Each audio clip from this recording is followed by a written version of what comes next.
第27章验身。山没有开口，却开始动了。那不是地动山摇的剧烈变化，也不是肉眼可见的异象，而是一种极其细微却无所不在的转换。空气在不知不觉间变得沉重，每一次吐纳都像是多了一层无形的阻力，并不急迫，却持续不断。庞府整座山正缓缓向内收紧，将自身的重量一点一点释放出来。不语是第一个察觉到异样的人，那并不是疼痛，而是一种难以形容的压迫感。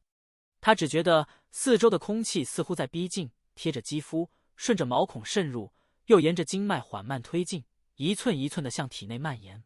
那股力量并不狂暴，甚至称得上温和，却带着不容忽视的重量，让他每一次呼吸都变得格外清晰。他下意识想要调整站姿，却发现脚步才刚挪动，重心便立刻出现细微的晃动。那种感觉就像脚下的地面忽然变得更深更厚，不再是踩在地上，而是站在一整座向上托举的山体之中，逼得人不得不重新学会如何站立。不语没有退，他只是慢慢放缓了呼吸。他想起司叶曾对他说过的一句话，走得再快也要站得稳。那时他并未真正明白，只觉得那是他多年行走江湖养成的习惯。可在此刻，那句话忽然变得清晰起来。他没有试图对抗那股压力，也没有刻意迎合，他只是让呼吸一点一点沉下来，让体内那股温热的气息顺着本能流转。压力依旧存在，却不再逼得他喘不过气，反而像是在静静衡量他的身体究竟能承载多少。随着时间推移，他的身体开始微微发热，那不是疲惫，也不是剧烈运转后的燥热，更像是一种从内而外的变化。经脉深处传来隐隐作痛的感觉，庞符被撑开，又庞符被重新梳理校正。那种感觉并不舒适，却也不带恶意，像是一双看不见的手正在调整他体内长久以来未曾真正运作过的部分。不语的额角渗出细密的汗珠，他没有出声，也没有倒下，因为他逐渐明白，这一关并不是要他撑过去，而是要他让身体学会承接这种重量。这股力量虽然陌生，却并未排斥他，反而在反复试探之中，一点一点地与他的身体达成平衡。那更像是一种近乎洗涤的过程，不是剧烈的破坏，而是缓慢的重塑。在这个过程中，他隐约察觉到有什么极细微的存在，正随着那股温热的气息一同进入体内。那并非外来的侵入，更像是一段原本就存在，只是被唤醒的部分，安静地贴合在他的经脉与血肉之间，没有留下任何突兀的痕迹。而在不远处，司叶的感受却与他截然不同。落在他身上的并不是向内渗透的压力，而是一种实实在在的重量，直接压在肩背与脊骨之上。那重量并未让他弯腰，却让他全身的筋骨与肌肉在瞬间变得无比清晰。他站在那里，庞符被整座山注视着，检视他的站姿、呼吸以及力量是否真正落在地面。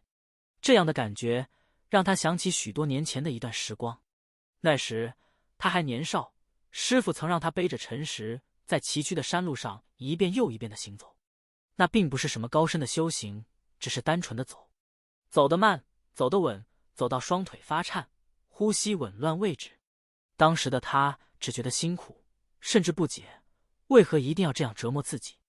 直到此刻，那段记忆与当下的感受重叠，他才终于明白，那不是在修行体力，而是在教他如何让力量真正融入自身，而不是流于表面。司叶微微调整站姿，让双脚与地面贴合得更紧，让呼吸自然下沉。那股来自山腹的沉重气息顺着他的感知流入体内，与他原本运转的内里一次次碰撞。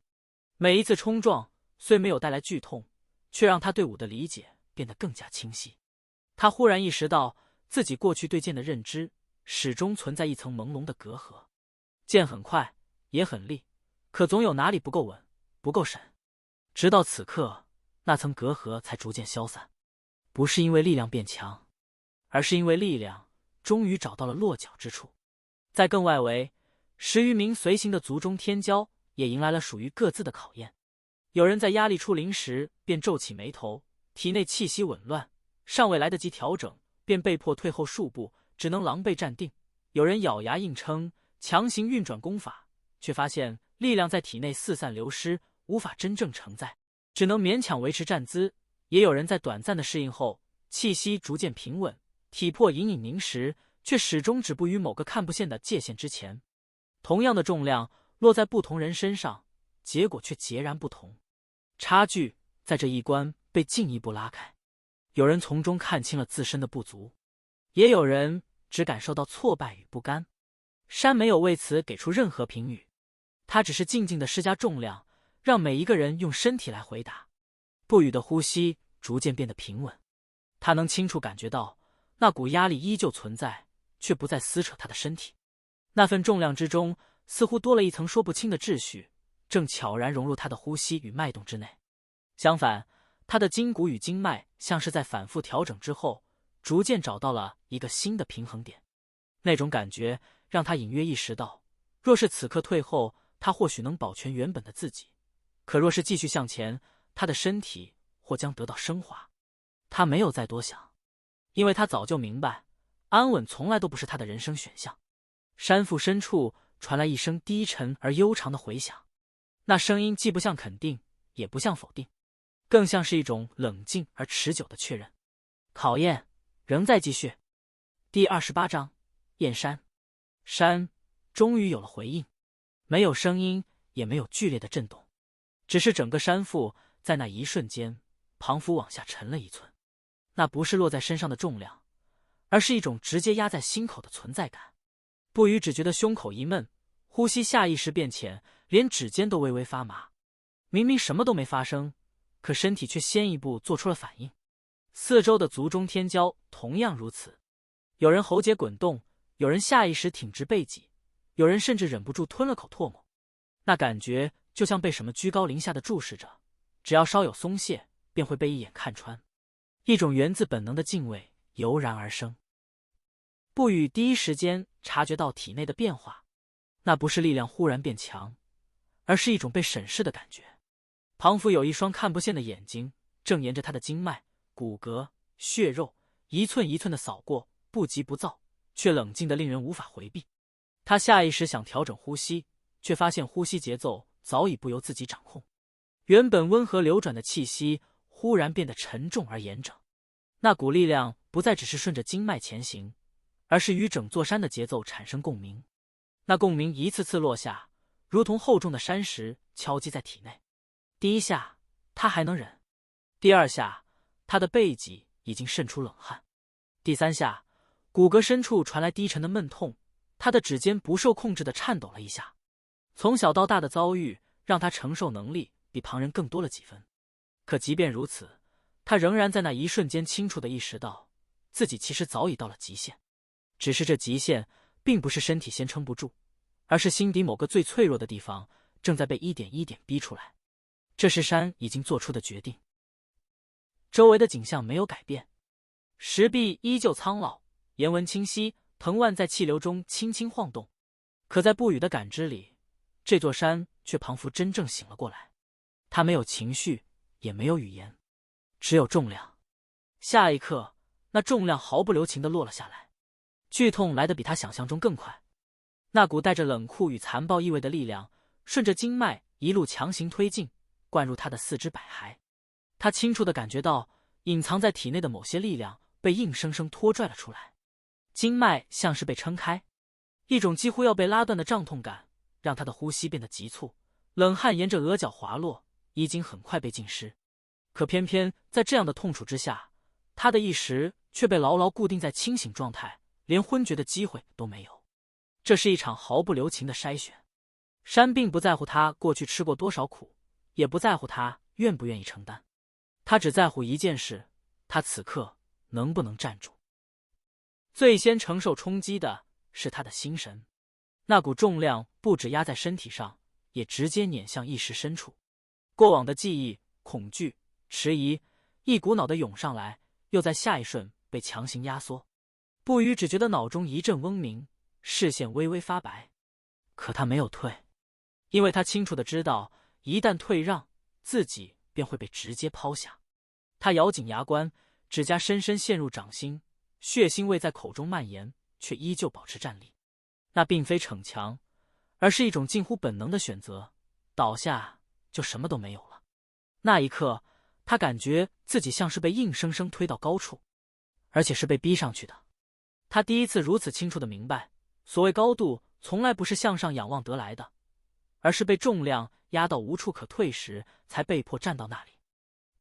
这样的变化，旁人同样能察觉。有族人忍不住移开目光，不敢直视，也有人心跳加速，胸口发闷，庞福只要再多看一眼，就会承受不住那股无形的压力。接着改变的是不语对空间的感知。他没有动，可他却清楚地知道自己只要稍微偏移一步，周围的平衡便会随之崩塌。脚下哪一寸土地最稳，哪一个位置最适合承载重量，他心中一清二楚。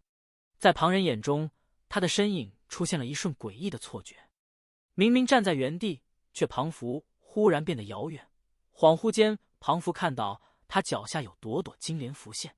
有人忍不住眨眼，再看时，他依旧站在那里，却让人分不清距离。虚无缥缈般，庞福与尘世之间隔了一层无形的距离。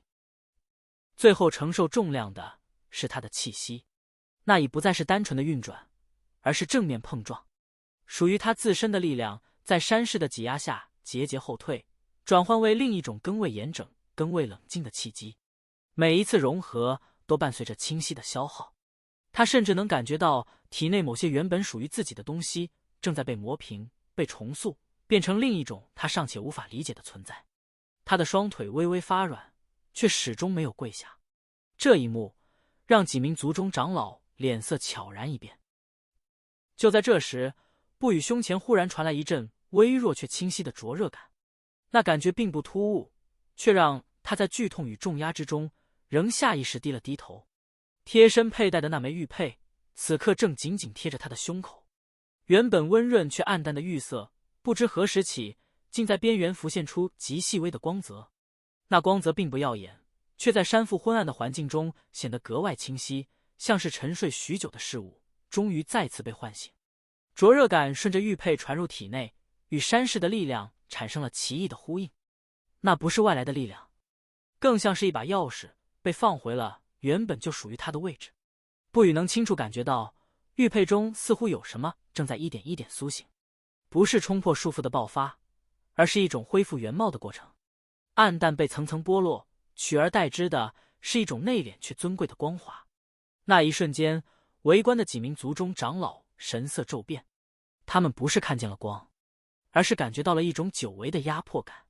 庞福某众本该只存在于传说中的位格，正在这座山腹之中重新归位。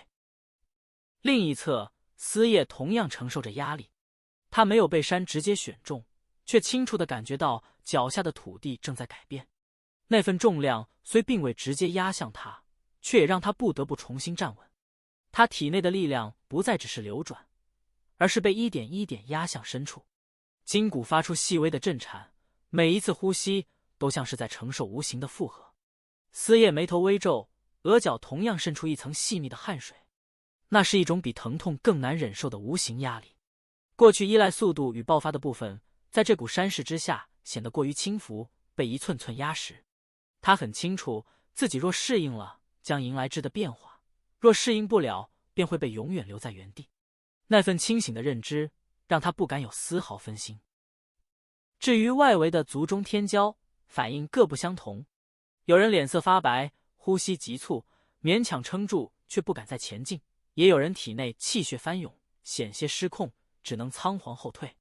他们看得见这座山，却第一次如此清楚地意识到自己进不去。这是无论如何努力都无法弥补的差距。这份差距第一次以如此残酷而清晰的方式摊在他们面前。不语的呼吸终于慢慢稳定下来，可他很清楚，这并不是结束。山的力量仍在反复确认、调整，像是在一点一点地将什么嵌入他的体内。疼痛没有消失，只是他已经学会在重量之下站住。山腹深处再次传来低沉而悠长的回响，像是一笔被刻下的记录。燕山仍在进行，而他已经无法再被忽视。